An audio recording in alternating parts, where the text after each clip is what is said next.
Die Apokalypse des Johannes von Rudolf Steiner. Der Gang der Entwicklung durch die 7 Zustände des Bewusstseins, des Lebens und der Form. Das Ausgießen der Zornesschalen.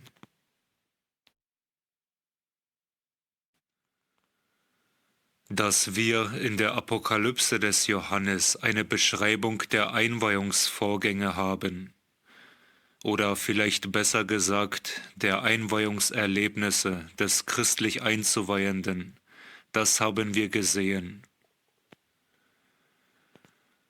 Nachdem wir in den letzten Vorträgen den ganzen Stoff der Apokalypse an unserer Seele haben vorüberziehen lassen, werden wir noch auf die Frage zu antworten haben: Was ist denn eigentlich, geschichtlich genommen, diese Urkunde? Warum existiert sie als eine solche Urkunde? Jetzt aber, wo wir bei jenem wichtigen Punkt angelangt sind, der sich uns das letzte Mal enthüllt hat, bei dem Übergang unserer Erde in einen geistigen, zunächst in einen astralischen Zustand, bei dem Auftreten gewisser merkwürdiger Wesenheiten in dem, was sich also in der Materie verdichtet und abgespalten hat von dem normalen Fortgange unserer Erdenentwicklung. Jetzt wird es gut sein, bevor wir vorwärts schreiten, uns sozusagen eine Art von Generalüberblick zu verschaffen über gewisse Dinge, die im Grundriss unserer anthroposophischen Weltbetrachtung liegen. Denn Sie haben gesehen, dass bei alledem, was wir zu betrachten hatten, gewisse Zahlenbegriffe eine Rolle spielen. Und jetzt stehen wir dabei, uns einen Begriff von dem zu verschaffen, was das 7-köpfige und 10-hörnige Tier ist und was das 2-hörnige Tier ist.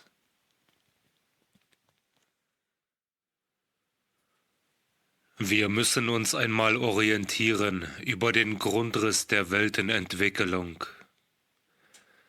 Die verläuft nämlich durchaus in Gemäßheit ganz bestimmter Zahlenverhältnisse. Der Laie in solchen Dingen wird sehr leicht sagen, wenn er hört, dass die 7-Zahl und andere Zahlen eine so große Rolle spielen in unseren Betrachtungen. Nun ja, diese Anthroposophen wärmen wieder jenen alten Aberglauben auf, der sich an die 7-Zahl, an die 12-Zahl und dergleichen knüpft. Und schon, wenn unsere lieben Zeitgenossen von so etwas hören, was in einer regelmäßigen Weise nach der 7-Zahl vorwärts schreitet, dann sprechen sie von Aberglauben, obwohl diese unsere Zeitgenossen eigentlich in Bezug auf das, wovon sie etwas verstehen, in genau demselben Aberglauben leben. Denn unsere Zeitgenossen sprechen zum Beispiel davon, dass der Regenbogen 7 Farben hat, die Tonskala 7 Töne, da der 8. nur eine Wiederholung der Prim ist. Und noch auf manch anderem Gebiete spricht man von der 7-Zahl, und mit Recht. In keinem anderen Sinne, als der Physiker es tut, wenn er von der 7-Zahl der Farben spricht, und ebenso wie man in der Tonlehre spricht von den 7 Tönen.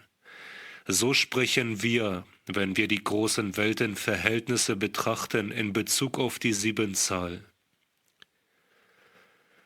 Die 7-Zahl ist uns dabei gar nichts anderes als ein Ergebnis der okkulten Erfahrung. So wie sich der Mensch hinstellt und die 7 Farben zählt, so zählt der Okkultist 7 aufeinander folgende Zustände der Weltenentwicklung.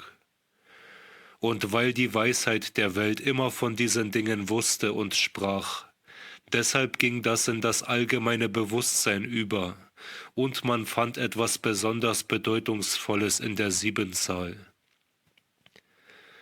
Gerade weil die 7-Zahl zum Beispiel in den Weltenverhältnissen begründet war, ging sie in den allgemeinen Glauben, natürlich auch Aberglauben über.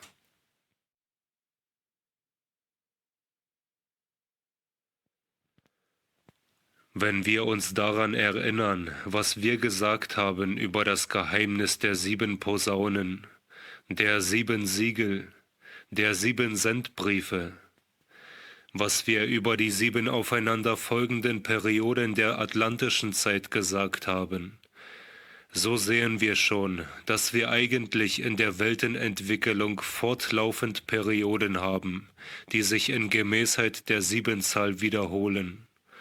Und wie einen Grundriss der Weltenentwicklung wollen wir uns vor Augen rücken, dass die 7-Zahl alle Teile der Weltenentwicklung beherrscht. Wir haben gehört, dass die Erde, bevor sie Erde war, Mond war, bevor sie Mond war, Sonnenplanet und bevor sie Sonne war, Saturn war.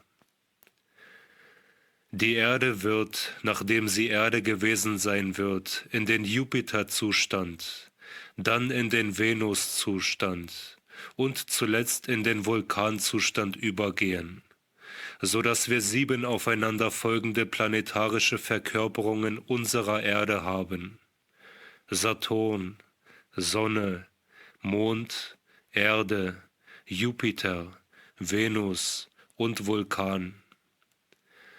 Das sind nun die größten Abteilungen innerhalb unserer ganzen Entwicklung, die wir bis zu einem gewissen Grade hellseherisch überschauen können. Wir haben ja die 3 der Erde vorangehenden Zustände beschrieben. Jetzt wollen wir uns klar sein darüber, was denn der Sinn der ganzen Entwicklung ist, warum die Erde durch diese 7 Zustände durchgeht. Diese 7 Zustände fallen nämlich zusammen mit der Entwicklung des menschlichen Bewusstseins. Jeder dieser Zustände, Saturn, Sonne, Mond, Erde, Jupiter, Venus und Vulkan, charakterisiert einen bestimmten menschlichen Bewusstseinszustand. Richten wir den Blick zurück in die uralte Saturnzeit. Wir wissen, was gegenwärtig vom Menschen vorhanden ist, war damals noch nicht vorhanden, sondern erst die allererste Anlage seines physischen Leibes. Diese erste Anlage konnte selbstverständlich beim Menschen nicht ein solches Bewusstsein entwickeln, wie es heute der Mensch hat. Andere Wesen hatten ein menschliches Bewusstsein. Der Mensch hatte damals ein Bewusstsein, wie es heute die mineralische Welt hier auf dem physischen Plan hat. Wir nennen das ein tiefes Trance-Bewusstsein. Das hatte die erste Menschenanlage auf dem Saturn. Diese Saturn-Entwicklung ist aus dem Grunde durchgemacht worden, damit der Mensch nach und nach aufrücken kann zu seinen höheren Bewusstseinszuständen. Damals hat er den ersten durchgemacht. Also haben wir die Saturn-Entwicklung zusammenfallend mit dem tiefen Trance-Bewusstsein. Das ist die erste Bewusstseinsstufe.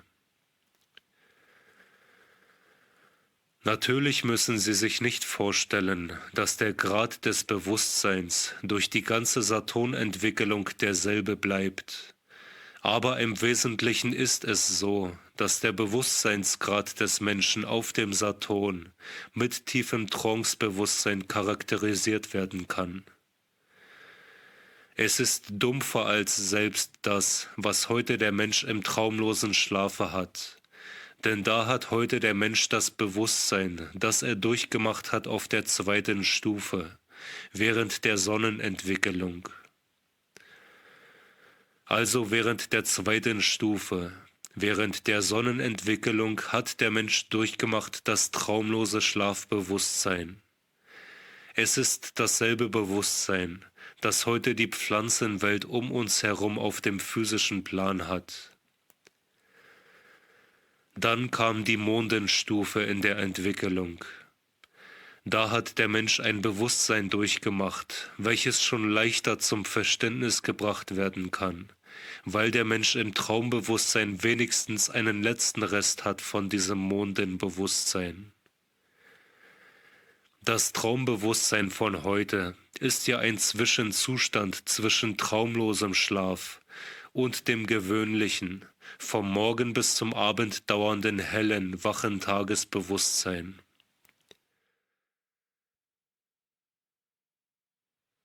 Also der dritte Zustand des Bewusstseins wurde erreicht auf dem Mond, und er lässt sich vergleichen mit dem heutigen traumerfüllten Schlaf, aber mit einer ganz anderen Lebendigkeit und Lebhaftigkeit.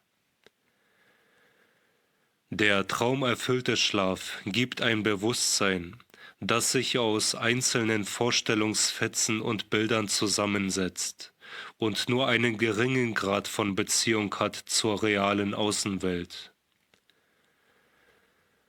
Das Mondenbewusstsein, das ein Traumbilderbewusstsein war, hatte sehr bedeutsame Beziehungen zur Außenwelt. Es entsprach genau dem, was in der seelisch-geistigen Umwelt vorhanden war. Eine Wiederholung hat das während der atlantischen Zeit des Menschen gefunden. Wir nennen es das Traumbilderbewusstsein, könnten es auch das somnambule Bewusstsein nennen.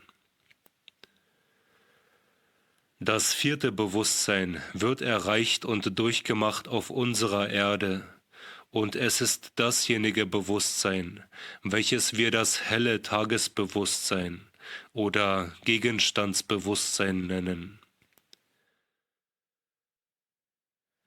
Zu einem erhöhteren Bewusstseinsgrad, von dem die meisten Menschen von heute keine Ahnung haben, werden die Menschen aufsteigen während der Jupiterzeit, wenn das alles geschehen ist, was wir schon beschrieben haben und was im Anschluss an die Apokalypse des Johannes noch zu beschreiben ist. Dann, wenn der Mensch sozusagen gerettet vom Abgrund hervorgegangen und dem Verfall entgangen ist, wenn er hinaufgestiegen ist in die astralisierte und vergeistigte Erde, dann wird das die Grundlage dafür sein, dass er auf dem Jupiter dasjenige Bewusstsein erlangt, was wir nennen können das bewusste Bilderbewusstsein.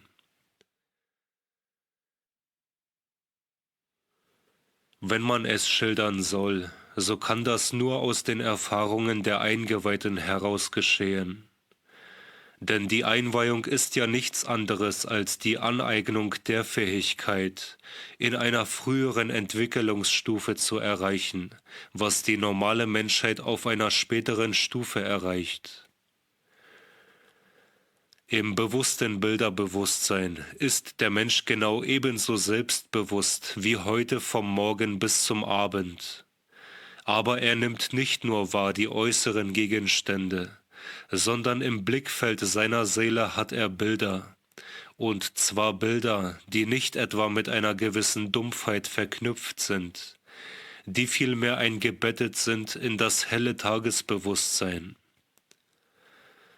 Also helles Tagesbewusstsein und Mondenbewusstsein zusammen, das gibt das Jupiterbewusstsein. Der Mensch erhält sich, was er jetzt hat, und erwirbt sich dazu die Fähigkeit, das Seelisch-Geistige wahrzunehmen. Heute ist es so, dass der Eingeweihte nicht nur den Menschen sieht, wie er physisch ist, sondern dass er wahrnimmt um den Menschen herum, ihn umstrahlend, allerlei geistige Gebilde, die der Ausdruck sind der Leidenschaften, Instinkte, Gedanken, mit einem Wort die Aura. Sie umglänzt, umglüht den Menschen wie feine Flammen, zum Teil wie ein Lichtnebel. Alles das, was so im menschlichen Astralleib gesehen werden kann vom Eingeweihten, ebenso wie von dem gewöhnlichen physischen Auge der physische Leib mit seinen Grenzen gesehen wird. Alles das ist Bild dessen, was in den Seelen vorgeht. In einer solchen eingeweihten Seele ist ein Bewusstsein vorhanden, das wir bezeichnen können als Mondenbewusstsein plus Erdenbewusstsein. Dann kommt auf der Venus ein sechster Bewusstseinszustand, den wir bezeichnen können als das inspirierte Bewusstsein, das Bewusstsein der Inspiration. Bewusstsein der Inspiration aus dem Grunde, weil auf dieser Bewusstseinsstufe der Eingeweihte nicht bloß wahrzunehmen vermag, was der Seele an Gefühlen, Trieben, Leidenschaften usw. eigen ist, sondern weil er da den ganzen inneren Charakter der Seele in einem einheitlichen Ton wahrnimmt. Er fängt an wahrzunehmen dasjenige, was die Welt der, sagen wir, Farben- und Formengebilde wie eine Sphärenmusik durchdringt, so dass jede einzelne Wesenheit innerhalb dessen, was früher als astralisches Bild wahrgenommen worden ist, wie ein Tongebilde erscheint. Die siebente Bewusstseinsstufe, die auf dem Vulkan vorhanden sein wird, wir können sie nennen das intuitive Bewusstsein. Intuition ist nicht jenes Triviale, was gewöhnlich heute darunter verstanden wird, wo jemand durch dunkles Gefühl etwas glaubt erkennen zu können. Das ist ein Missbrauch des Wortes. In den eingeweihten Schulen wird Intuition für jene denkbar höchste Bewusstseinsstufe angewendet, wo die Seele eins ist, identisch ist mit den Wesenheiten, wo sie darinnen ist im Innern der Wesenheiten und sich mit ihnen identifiziert. Trotzdem die Seele vollständig individuell bleibt, steckt sie in all den Dingen und Wesenheiten ihres Blickfeldes drinnen. So stellen uns die 7 Stufen dieser ganzen Erdenentwicklung 7 aufeinanderfolgende Bewusstseinszustände dar. Jeder Bewusstseinszustand nun muss seinerseits in 7 Stufen erreicht werden.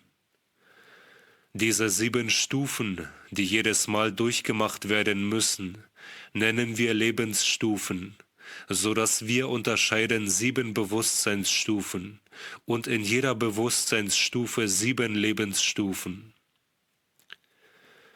Es ist schwer, aus unserer Sprache heraus Worte zu finden für diese 7 Lebensstufen. Wenn wir bloß auf unsere Erde Rücksicht nehmen, so können wir die Lebensstufen dadurch bezeichnen, dass wir reden von den 7 Reichen, denn es fallen die Lebensstufen auf der Erde zusammen mit den 7 Reichen.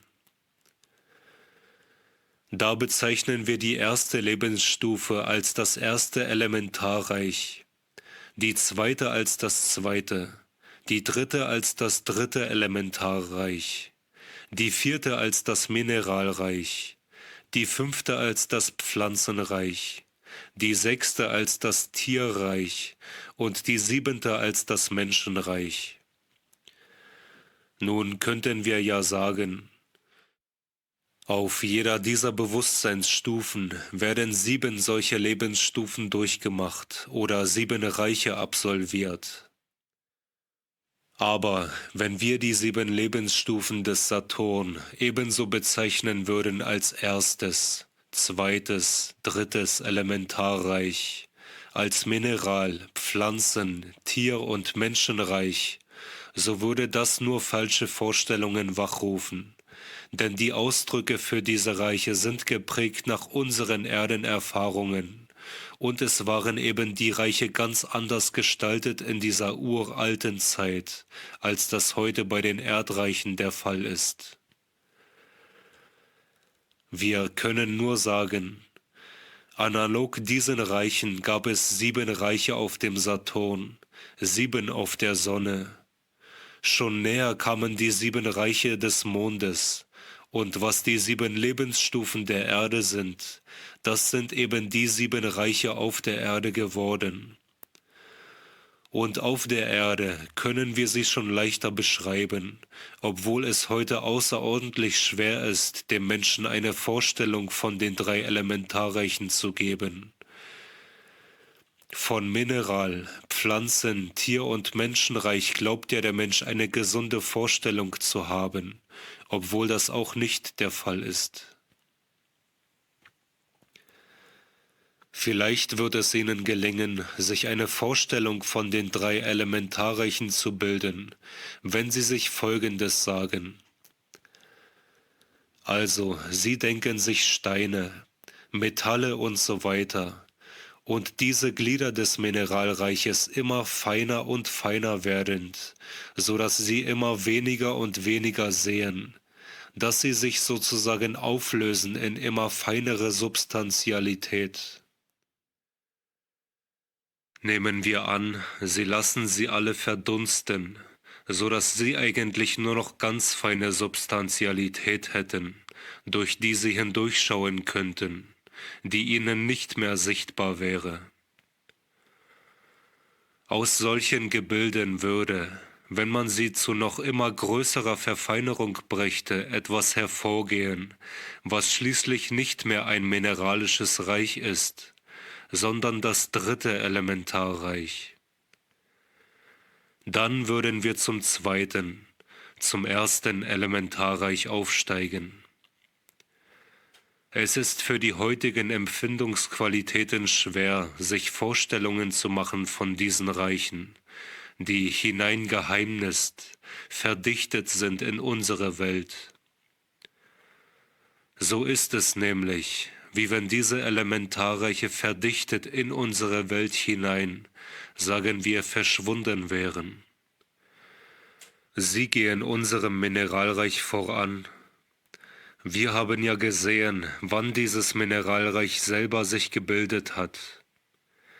In früheren Perioden der Erdenentwicklung war dieses Mineralreich eben im Zustande der Elementarreiche vorhanden. Nun die anderen vier Reiche. Das mineralische Reich sehen Sie um sich herum und ebenso das pflanzliche, das tierische und das menschliche. Aber wir werden uns klar sein müssen, dass diese Benennungen im eigentlichen geheimwissenschaftlichen Sinn doch nicht ganz richtig sind. Der Laie nennt die heutigen Mineralien als dem Mineralreich angehörig, die Pflanzen als dem Pflanzenreich angehörig, die Tiere als dem Tierreich und die Menschen als dem Menschenreich angehörig. Das ist zwar laienhaft gesprochen richtig, das ist für alle trivialen Dinge des Lebens durchaus ausreichend, aber im okkultistischen Sinn ist es unrichtig. Denn es ist heute der Mensch erst im Mineralreich vollendet. Er wird erst aufsteigen in künftigen Entwicklungsperioden zum Pflanzen-, Tier- und Menschenreich. Wir können den Menschen heute, weil er ein Ich-Bewusstsein hat, durchaus Mensch nennen, aber wir dürfen noch nicht sagen, er sei im Sinne der Geheimwissenschaft im Menschenreich verkörpert, denn dazu ist etwas anderes notwendig. Das müssen wir besprechen. Was kann der Mensch heute begreifen? Darauf kommt es an. Er kann heute bloß das mineralische Reich verstehen. So wie er an das Pflanzenreich kommt, versteht er es nicht mehr. Das Mineralreich kann er verstehen. Aus den Kräften des Mineralreichs kann er Maschinen, Häuser und so weiter zusammensetzen. Dass er ebenso durchschauen lernt, was in einer Pflanze die Kräfte sind, die diese Pflanze groß werden lassen. Das erst wird ihn mit seinem Bewusstsein ins Pflanzenreich erheben. Und dass er begreifen lernt, wie ein Tier empfinden kann. Jetzt kann er nur eine äußerliche Anschauung davon bekommen. Das macht ihn zum Angehörigen des Tierreiches. Und wenn er nicht nur sein eigenes Ich begreift, sondern ein anderes, Wenn er einen Menschen innerlich ganz begreift, dann erst gehört er dem Menschenreich an. Sie werden am besten verstehen, dass der Mensch heute erst das mineralische Reich begreifen kann, wenn Sie folgende Betrachtung machen. Denken Sie einmal, dass eine große Anzahl von Gelehrten sagt, ja, die Pflanzen und die Tiere sind nichts anderes als komplizierte Mineralien. Und diese Gelehrten warten darauf, dass sie die Stoffe so zusammenfügen können, dass sie Pflanzen und Tiere werden. Sie geben sich der Illusion hin, man könne die Pflanzen als mineralische Wesen begreifen, weil sie keine Vorstellung davon haben, dass es außer dem Mineralreich noch etwas anderes gibt. Es sagen ja viele, ihr Anthroposophen träumt davon, dass es einen Ätherleib gibt, etwas, was über das bloß Mineralische hinausgeht. Aber ihr sollt nicht mehr träumen, wenn es uns gelingen wird im Laboratorium so, wie man heute Schwefelsäure zusammensetzt, aus den einzelnen Stoffen, aus Kohlenstoff, Stickstoff, Sauerstoff, Wasserstoff und so weiter ein lebendiges Wesen aufzubauen. Man glaubt, das Lebendige lässt sich ebenso aufbauen, wie sich etwa Schwefelsäure zusammensetzen lässt. Man glaubt, die rein materialistische Wissenschaft wird das einmal können. Man glaubt, die Anthroposophen wären so töricht, daran zu zweifeln, dass einstmals die Zeit kommen wird, wo tatsächlich in der Retorte die Pflanzen erzeugt werden. Die Zeit wird kommen, das haben aber diejenigen, die auf okkultem Boden stehen, schon immer gesagt. Sie wissen, dass die Zeit kommen wird, wo der Mensch die Pflanzenheit so in die eigene Natur aufnehmen wird, wie er heute das Mineralreich aufgenommen hat. Und wie er aus Mineralien Häuser aufbaut, wie er die Kräfte des Mineralreiches heute benutzt, so wird er einstmals aus den ihm dann wohl bekannten Kräften des Pflanzenreiches, ohne zum Samen zu greifen, ohne die Naturkräfte in ihrer unbegriffenen Weise zu Hilfe rufen zu müssen, das Pflanzengebilde und Höheres noch im Laboratorium erzeugen. Aber würde diese Möglichkeit, im Laboratorium ein lebendiges Wesen zu erzeugen, vorzeitig eintreten, so wäre sie für den auf dem wahren Boden der Geheimwissenschaft Stehenden das, was man schwarze Magie nennt. Die Menschen müssen für jeden Schritt der Entwicklung erst reif werden. Es gibt einen okkulten Satz, der lautet: Erst dann werden die Menschen auf dem Experimentiertisch lebende Wesen erzeugen, wie sie heute mineralische Produkte herstellen, wenn der Laboratoriumstisch zum Altar und die chemische Verrichtung zu einer sakramentalen Handlung geworden ist. Das ist ein okkulter Satz, der immer ausgesprochen worden ist.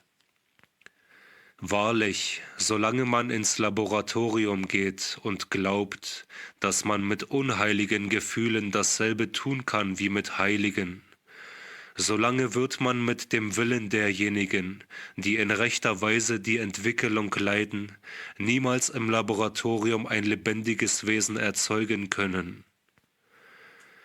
Erst dann wird das möglich sein, wenn man wissen wird, dass ein mineralisches Produkt zwar erzeugt werden kann, wenn auch im Laboratoriumstisch ein Schurke steht, dass aber niemals ein lebendiges Wesen hervorgebracht werden kann, wenn dies der Fall ist. Denn in das lebendige Wesen fließt, wenn es zusammengebaut wird, etwas, was in dem Menschen selbst drinnen ist. Würde der Mensch ein Schurke sein, so würde das Schurkerische hinüberfließen, und das entstandene Wesen wäre ein Abdruck der Schurkerei. Erst wenn man begreifen wird, was es heißt, dass der Mensch als ganze Wesenheit in seinem ganzen Innern wirkt in dem, was er erzeugt, erst dann wird die Welt reif sein, das Lebendige, das Pflanzliche, tierische und menschliche in freier Tätigkeit zu erzeugen. Dann wird der Mensch aufgestiegen sein in das Pflanzenreich, wenn er das Pflanzliche ebenso gut durchschauen wird, wie er heute das Mineralische durchschaut. Zum Tierreich wird er aufgestiegen sein dann, wenn er die Empfindung so durchschaut, dass er ebenso ein empfindendes Wesen machen kann durch seine eigene Geisteskraft, wie er heute einen Gegenstand herstellt. Und zum Menschenreich wird er aufgestiegen sein, wenn er den Menschen in freier Tätigkeit neu gestalten kann. So ist der Mensch heute in dem mineralischen Reich vorhanden. Und dieses Wesen als Mensch, das wir sind, ist im Grunde genommen das einzige Wesen, welches schon ganz im mineralischen Reich sich ausgebildet hat, während die anderen Reiche in vieler Beziehung auf viel niedrigerer Stufe stehen als diejenige ist, die man im Okkultismus mit dem Mineralreich bezeichnet. So zeigen uns die Pflanzen eine Art Vorstufe dessen, was der Mensch erleben wird, wenn er einmal selbst im Pflanzenreich sein wird. Aber die Pflanzen sind nicht im Pflanzenreich, sondern höchstens Vorbilder, nicht Urbilder, sondern Hinweise auf ein künftiges Reich, in dem der Mensch sein wird, in dem er die Pflanzennatur innerlich durchleben wird, wie heute die mineralische Natur. Dieses Pflanzenreich, in dem der Mensch sein wird, das wird noch durch andere Dinge sich auszeichnen. Es wird vor allen Dingen durch einen heute zwar manchmal in dem Verstand gesagten, aber noch lange nicht begriffenen moralischen Satz ausgezeichnet sein. Heute lebt der Mensch so, dass man sagen kann, der Einzelne, wenn er sich es auch nicht gesteht, ist überzeugt davon, dass das Glück des Einzelnen möglich ist, wenn daneben auch das Unglück eines anderen herrscht. Es ist durchaus möglich, dass heute sich einer glücklich fühlt, trotzdem andere Menschen unglücklich sind. Wenn es auch dem Verstande nach zugestanden wird, dass die höchste Moral diejenige sei, die alle Menschen beglückt. In der Praxis ist der Mensch überzeugt, dass das Glück des Einzelnen ganz gut möglich ist, ohne dass der andere ebenso glücklich sei wie er. Der Mensch wird, wenn er im Pflanzenreich sein wird, eine Entwicklungsstufe in moralischer Beziehung erreicht haben, wo es ihm unmöglich sein wird, sich als Einzelner glücklich zu fühlen, wenn andere seinesgleichen unglücklich sind. Das Glück des Einzelnen ist untrennbar mit dem Glück aller verbunden. Dieser Satz wird herrschen, wenn der Mensch in das Pflanzenreich aufgenommen sein wird. Es könnte sich kein Mensch irgend glücklich fühlen, wenn sein Glück herausfallen würde aus dem Glücke aller. So sehen Sie, dass für so feine Begriffe, wie wir sie im Okkultismus haben müssen, wenn wir alles verstehen wollen, heute sehr wenig Empfindungsmöglichkeiten bestehen.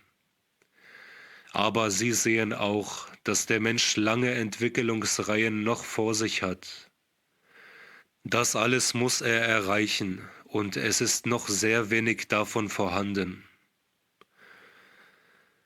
Wir sprechen also von 7 Reichen, durch die der Mensch selber hindurchgeht. Auf dem Jupiter wird es wieder 7 Reiche geben, die noch etwas ähnlich sind den 7 Erdenreichen, aber sich doch schon sehr von diesen unterscheiden. Auf der Venus werden es wieder 7 sein und auf dem Vulkan wieder. Hier kann man sie gar nicht mehr Reiche nennen. Der Begriff Reich passt hier nicht mehr. Wenn wir das alles ins Auge fassen, müssen wir sagen, wir haben zunächst 7 Entwicklungsstufen des Bewusstseins, die Saturn, Sonnen, Mond, Erden, Jupiter, Venus und Vulkanstufe. Und auf jeder Bewusstseinsstufe 7 Lebensstufen, durch die sich hindurch entwickeln muss jegliches Wesen, das durch die Bewusstseinsgrade hindurchgeht. Jede Lebensstufe muss wiederum 7 Formenstufen durchlaufen, und zwar so, dass sie die sogenannte physische Formstufe, die sie jetzt um sich haben, als die mittelste zu betrachten haben. Bevor etwas physisch wird, ist es astralisch. Bevor es astralisch wird, ist es auf einer gewissen geistigen Stufe, die man das niedere Devachan nennt. Und bevor etwas zu dieser Stufe hinabsteigt, ist es in einer höheren Devachan-Stufe. Da haben wir 3 Formstufen. Die erste kann man noch formlos nennen. Dann ist die nächste eine Formstufe, die wir als die niedere Devachan-Stufe bezeichnen. Dann kommen wir zur astralischen Stufe. Wenn sich das Astralische verdichtet, wird es physisch. Dann löst sich das Physische wieder auf und geht zurück zu einem vollkommeneren Astralischen. Das geht zu einem vollkommeneren niederen Devachanischen. Und dies zum höheren Devachanischen. Der physische Formzustand ist der mittlere. 7 Formzustände durchläuft ein jedes Reich. Sie müssen unterscheiden zwischen physischem und mineralischem. Das ist nicht dasselbe. Man kann, weil heute das Physische mit dem Mineralischen im Anblick zusammenfällt, beide leicht miteinander verwechseln. Das mineralische Reich geht durch alle Formstufen hindurch. Es kann als mineralisches Reich oben in der höchsten Devachan-Stufe veranlagt sein. Es steigt dann herunter in die niedere geistige Stufe und ist immer mineralreich. Dann ins Astralische, da ist es astralisch vorgebildet. Und dann verdichtet es sich zum Physischen. So also haben wir in jedem Reich 7 Formzustände. Jeder Bewusstseinszustand kann nur so durchlaufen werden, dass er in 7 Lebenszuständen verläuft. Jeder Lebenszustand verläuft in 7 Formzuständen. Das gibt 7 mal 7 mal 7 Zustände. In der Tat geht eine ganze Entwicklung, wie die Erde eine hat, durch 7 mal 7 mal 7 Zustände hindurch.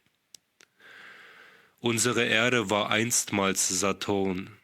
Der hat 7 Lebenszustände durchgemacht. Jeder Lebenszustand 7 Lebensformen oder Formzustände. Da haben sie 49 Formzustände auf dem Saturn, 49 auf der Sonne, 49 auf dem Monde und so weiter. 7 mal 49 ist gleich 343 Formzustände. Durch 343 Zustände läuft der Mensch durch. Als der Saturn ganz im Anfang seiner Entwicklung war, begann er zuerst im höchsten Geistigen, das wir erreichen können, als ein Gebilde, das da war im obersten Devachan. Das war der erste Formzustand. Der war ganz mineralisch. Er stieg herunter als solches Wesen bis in das physische Reich, stieg wieder hinauf bis zum oberen Devachanischen. Und hier beginnt die große Schwierigkeit, denn Sie müssten jetzt sagen, wenn Sie die genannten Ausdrücke gebrauchen wollen, der Mensch geht in das nächste Reich über, aber es passen auf den Saturn diese Ausdrücke nicht. Es geht der Mensch auf dem Saturn auf diese Weise durch 49 Zustände hindurch. Das Sonderbare ist nur, dass Sie jetzt fragen können: Da müsste der Mensch doch auf dem Saturn durch Lebenszustände durchgehen. Nun bekommt er aber erst auf der Sonne einen Ätherleib. Wie kann man dann sagen, dass er durch Lebenszustände geht? Sie sind nur noch nicht so wie später, wo er einen Lebensleib hat. Sie sind stellvertretend. Das wird dadurch bewirkt, dass höhere Wesen hereinwirken. Der Mensch hat kein selbstständiges Leben auf dem Saturn, aber höhere Wesen durchdringen ihn mit ihrem Ätherleib, mit ihrem Astralleib, Ich und so weiter. Jedenfalls müssen Sie begreifen, dass der Mensch auf dem Saturn 49, auf der Sonne 49, auf dem Monde 49 Zustände durchgemacht hat. Auf der Erde hat der Mensch von diesen 49 Zuständen erst die 3 ersten Lebenszustände durchgemacht. Er steht heute in dem 4. Lebenszustand, eben im Mineralreich.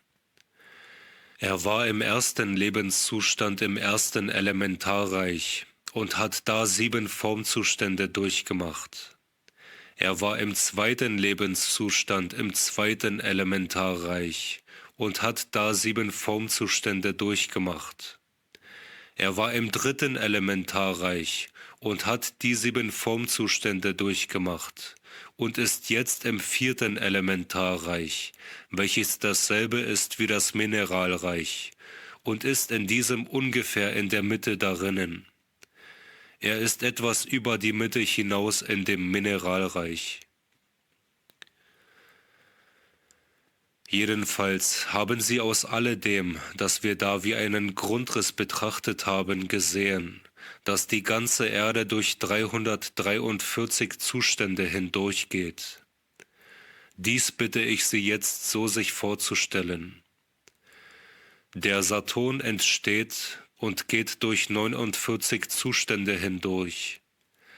Der Saturn ist zuerst eine feurige, eine Wärmemasse und macht verschiedene Zustände durch. Aber es ist immer dieselbe Kugel, die diese 49 Zustände durchmacht. Ebenso ist die Sonne immer wieder ein und dieselbe Kugel, welche die 49 Zustände durchmacht. Nur gibt es Zwischenzustände. Es ist, wie wenn zwischen den einzelnen Verkörperungen eine Art von geistigem Zwischenraum wäre. Es ist beim Planeten wie beim Menschen. So machen auch die Planeten eine solche geistige Zwischenstufe durch. Die liegt überall zwischen diesen Zuständen drinnen. Wenn Sie sich also klar werden, dass wir im Verlauf unserer Entwicklung 7 Bewusstseinszustände haben, so werden Sie auch durchschauen, wie das zusammenhängt mit dem, was Sie in verschiedenen Büchern der theosophischen Literatur beschrieben erhalten. Das sind kosmische Systeme. Es wird gesagt, dass unsere Erde einmal einen Anfang genommen hat und aus einem alten planetarischen System sich entwickelt hat, was als Mond bezeichnet wird. Man müsste weiter zurückgehen von dem Mond zur Sonne, von der Sonne zum Saturn. Jeder dieser Zustände zerfällt in die 7 Lebenszustände, gewöhnlich Runden genannt. Runden ist dasselbe wie Lebenszustände. Und das, was hier Formzustände genannt wird, wird gewöhnlich Globen genannt. Das ist ungeheuer irreführend. Es haben sich Menschen die Vorstellung gemacht, als wenn diese 7 Globen nebeneinander liegende Kugeln wären. Diese Zustände von der äußersten, noch ans Formlose grenzenden Form durch das Physische bis wiederum hinauf zum Formlosen, sind keine 7 nebeneinander bestehenden Kugeln, sondern das sind 7 aufeinander folgende Zustände. Erst war dasjenige, was heute physisch ist, als dieselbe Kugel geistig. Dann wurde es dichter und dichter. Es ist dieselbe Kugel, einfach verdichtet. Dann wurde ein Teil astralisch, dann ein Teil physisch. Das ist immer dieselbe Kugel. Sie löst sich wieder auf wie Salz im lauen Wasser, wird wiederum astralisch. Zu diesem Astralischen sind wieder aufgestiegen da, wo uns in der Apokalypse die Zornesschalen beschrieben werden. Da wird die Erde wieder astralisch. So sehen Sie, wie die Siebenzahl die ganze Entwicklung beherrscht und was wir in den verflossenen Tagen geschildert haben durch mancherlei Bilder, manchmal in recht grotesken Bildern, und jedenfalls mit solchen, die weit abweichen von dem, was heute der Mensch in der physischen Welt sehen kann. Das haben wir jetzt dargestellt als ein Gerippe, als ein Gerüst. Wenn Sie das so darstellen, ist es ungefähr so, wie wenn Sie das Gerüst von einem Haus aufführen, das Alleräußerste, das für die Mauer bestimmte. Das hat noch nichts mit der Sache zu tun. Das sind sozusagen...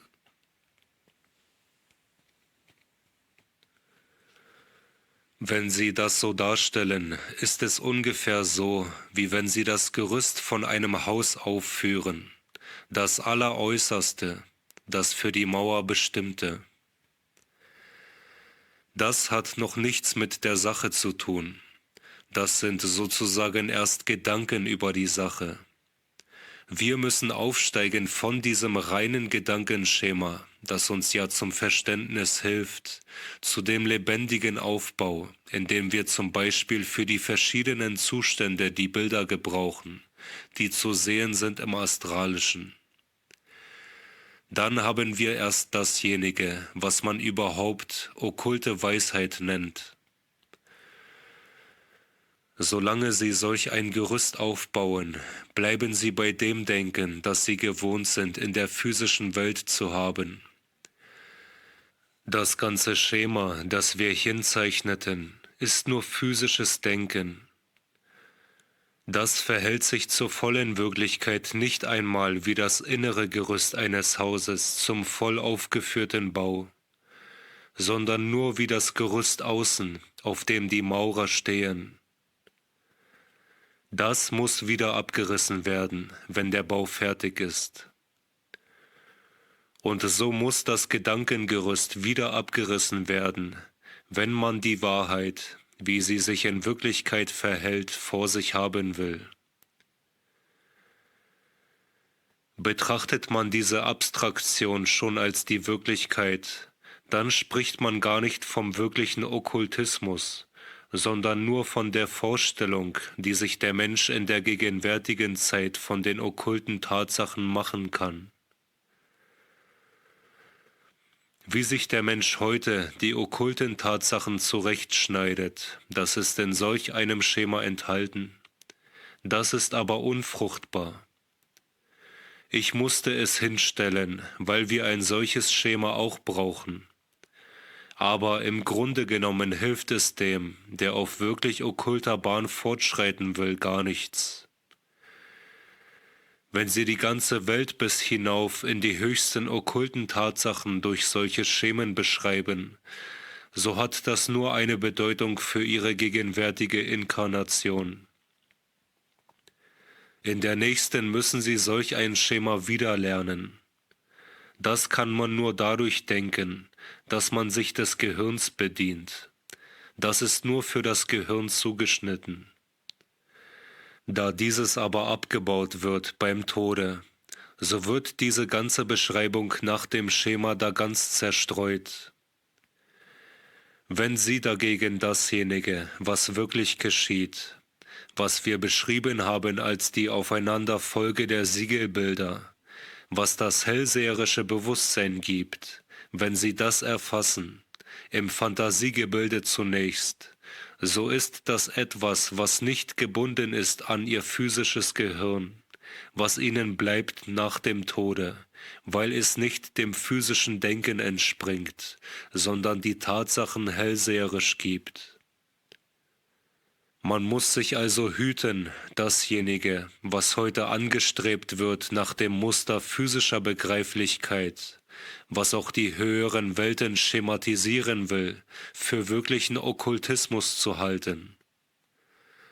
Das ist Beschreibung mit den Mitteln des gewöhnlichen physischen Verstandes. Natürlich muss der physische Verstand eine Rolle spielen. Es ist deshalb auch nützlich, ein solches Schema hinzustellen, und wir können noch weitergehen in unserem Schema. Wir haben gesehen, dass wir durch 343 Zustände hindurchgehen. Aber nun wird die Sache erst kompliziert, wenn wir uns klar machen, dass es damit noch nicht sein Bewenden hat, dass vielmehr der Mensch innerhalb eines Formzustandes auch noch durch verschiedene Zustände hindurchgehen muss. Dem jetzigen physischen Formzustand sind 3 andere vorangegangen und 3 andere folgen nach. Jetzt geht aber der physische wiederum durch 7 Zustände durch. Und das sind erst die 7, von denen wir in den vorhergehenden Tagen gesprochen haben. Der erste, wo die Sonne noch mit der Erde verbunden ist. Der zweite, wo sie sich herauslöst. Der dritte, wo der Mond weggeht. Der vierte, derjenige der atlantischen Menschheit. Die atlantische Menschheit lebt in der 4. Entwicklungsperiode des physischen Formzustandes. Und damit haben sie für jeden Formzustand wiederum 7 sogenannte Rassenzustände, obwohl der Ausdruck Rasse nur von unserem mittleren Zustand gilt. Und jetzt haben wir selbst den 5. Zustand, den, in dem wir leben, die nachatlantische Zeit zwischen der großen atlantischen Flut und dem großen Kriege aller gegen alle. In dieser Periode leben wir. Dann folgt eine andere, die 6., dann die 7. Die 6. Periode wird uns angedeutet in der Apokalypse des Johannes durch die 7 Siegel, die 7. durch die 7 Posaunen. Dann geht es über in das Astralische. Das ist ein neuer Formzustand, der wiederum 7 Zustände haben wird. Unser Schema ist noch nicht zu Ende. Wir müssen jeden solchen Zustand, wie er verfließt zwischen einem solchen Ereignis, wie die große Flut eines war, und dem großen Kriege aller gegen alle, wir müssen jeden solchen Zustand wiederum in 7 Zustände zerteilen. Für den 5. Zustand heißen diese indische Kulturepoche, persische Kulturepoche, chaldäisch, babylonisch, assyrisch, ägyptisch, jüdische Epoche, griechisch-lateinische Epoche, unsere Epoche, dann die 6., angedeutet in der Apokalypse durch die Gemeinde von Philadelphia, und die 7. Kulturepoche, die diese wiederum ablöst. Also, wenn wir uns denken, die ganze Evolution aus lauter solchen kleinen Zuständen, die aber noch immer lang genug sind, bestehend, so haben wir 7 mal 7 mal 7 mal 7 mal 7 solche Entwicklungsstufen, wie die altindische oder die altpersische. So viele verschiedene solche Zustände macht der Mensch zwischen Saturn und Vulkan durch. So sehen Sie, wie die 7-Zahl in aufeinanderfolgenden Perioden aufbauend die ganze Entwicklung beherrscht. Wie die musikalischen Töne von Oktave zu Oktave weiterschreiten, so verfließt das ganze Werden in Werde-Oktaven. Nun wollen wir uns einmal daran erinnern, dass wir 7 dieser Zustände von den 16.807 in unserer Zeit zwischen der großen atlantischen Flut und dem großen Kriege aller gegen alle haben, dass wir vorher auch 7 hatten in der atlantischen Zeit. Aber wir erinnern uns auch, dass der Mensch 4 von diesen 7 Zuständen der atlantischen Zeit unter ganz anderen Verhältnissen durchgemacht hat als die 3 späteren. Also jetzt wissen wir, was das für Zustände sind, wie wir sie zu zählen haben. 4 von diesen Zuständen der großen Zahl hat der Mensch während der atlantischen Zeit so durchgemacht, dass er sich fühlte als eine Gruppenseele, wie wir sie angegeben haben als Adler, Löwe, Stier und Mensch. Diese 4 Gruppenseelen bildete er nach und nach aus während dieser 4 Grundrassen der atlantischen Zeit. Weil nun immer Rassen übrig bleiben, wie die indische zum Beispiel übrig geblieben ist, obwohl sich spätere entwickelt haben. Die Dinge leben nebeneinander. Darum blieben auch die 4 Köpfe, welche die Gruppenseelen angaben am Beginn der 5. atlantischen Kulturepoche. Wir haben dieses 4-köpfige Tier.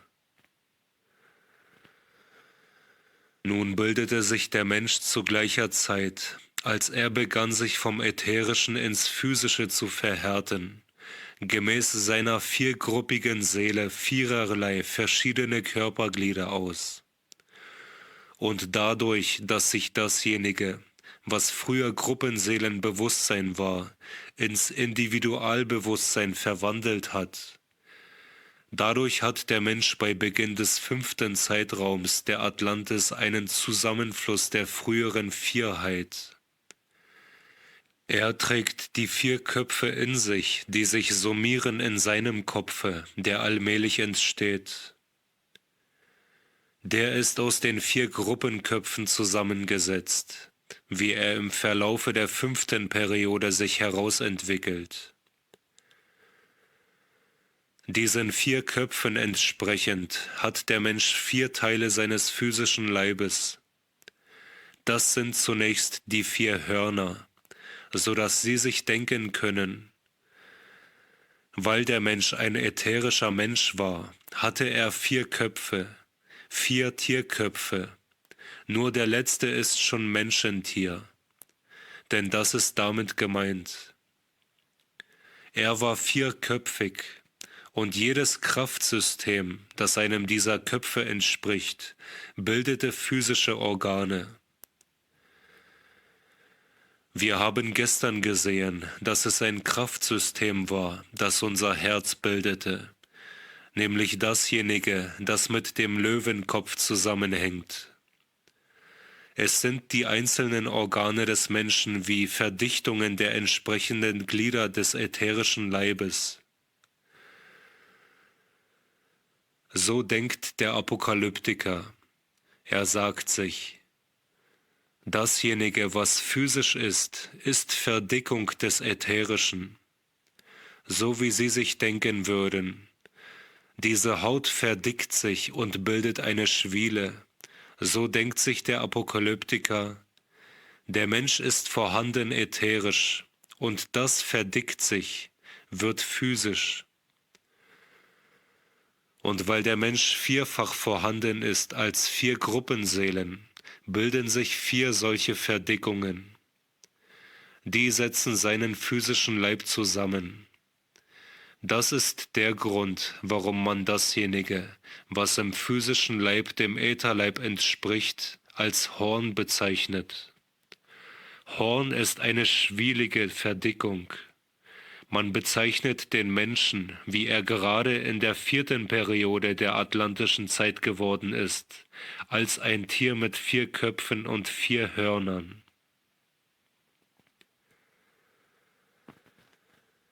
Jetzt entwickelt er sich zum individuellen Menschen weiter. Das beginnt dann in der Nähe des heutigen Irland. Der Mensch geht durch 3 letzte Perioden durch, und zwar so, dass er die Anlage zum Ich-Menschen hat. Da bildet er zunächst, wenn sie äußerlich seinen physischen Entwicklungsgang verfolgen, keinen Tierkörper mehr aus, sondern ist zum Menschen aufgestiegen. Er bildet die Menschheit immer mehr aus, bis er das Christusprinzip aufnimmt. Wenn wir den heutigen Menschen ansehen, so werden wir sagen, wie er heute vor uns steht, war er einstmals nicht. Damit er das werden konnte, musste er durch 4 tierische Gruppenseelen hindurchgehen, musste er verkörpert werden in Körpern, die der heutigen Löwengestalt, der Stiergestalt, der Adler und der Menschengestalt entsprechen. Dann stieg er höher herauf und wurde immer menschenähnlicher, und die Gestalt der früheren Gruppenseele verschwand. Die ist nicht mehr da. Der Mensch ist menschenähnlich geworden.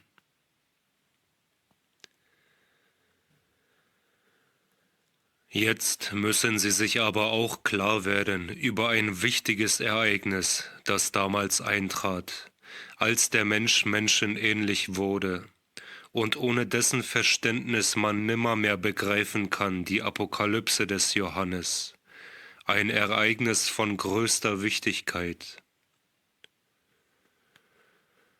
Bis zu diesem Ereignis, wo der Mensch überging in die Menschenseelenhaftigkeit, da war den Blicken der Mensch total verborgen, was später offenbar geworden ist.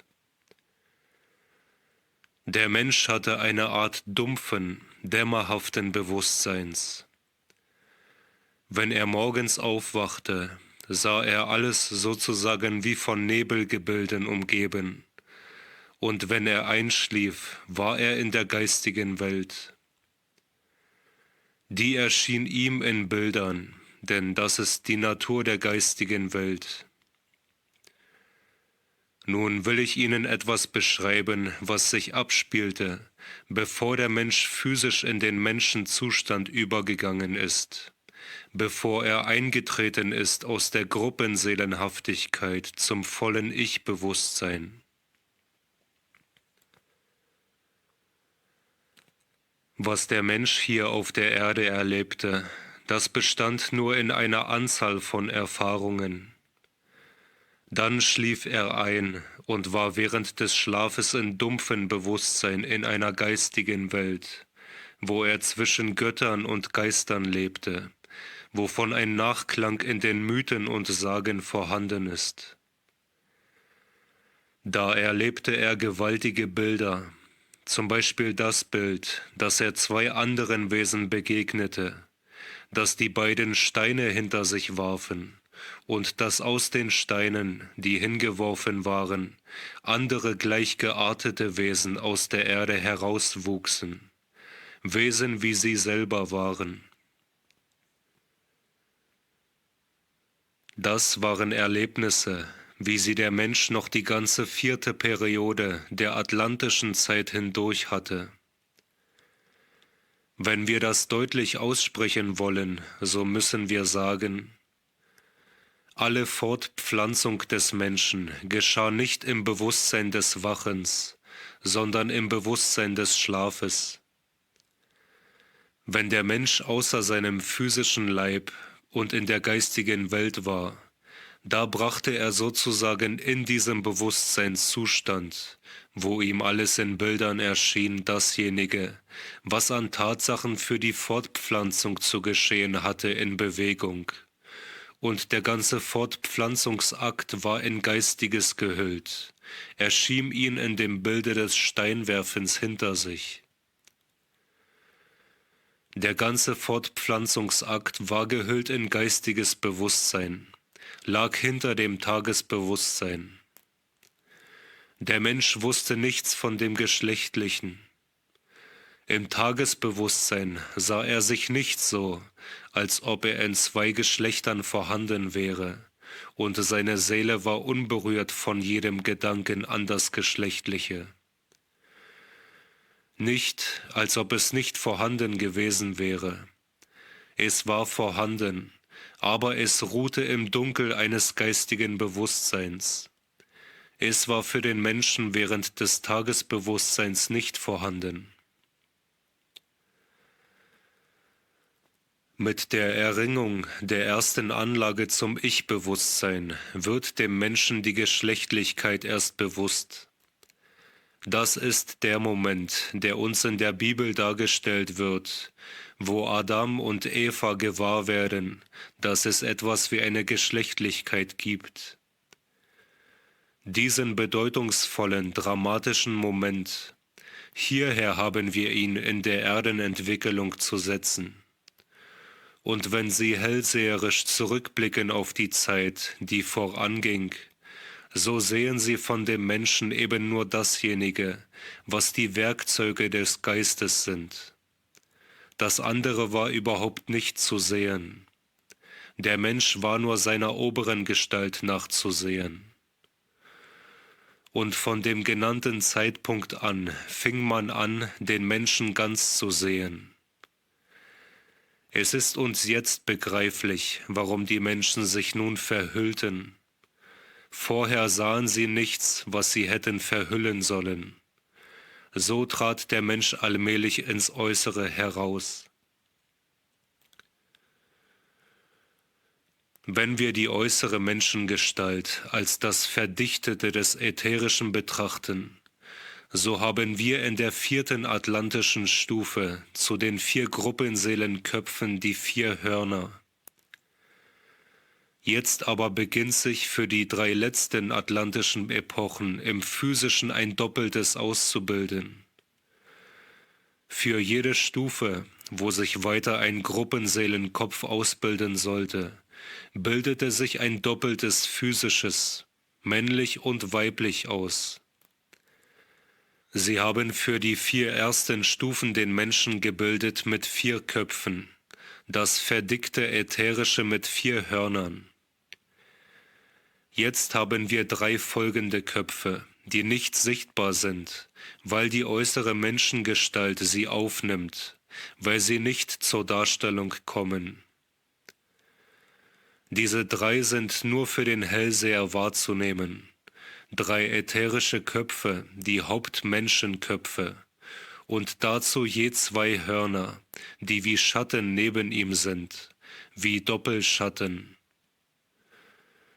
So haben wir, als die atlantische Flut hereinbrach, 7 Gattungs- oder Gruppenseelenköpfe, wovon die 3 letzten immer so erscheinen, dass sie ihr Physisches in zweifacher Gestalt haben, immer als männliches und weibliches.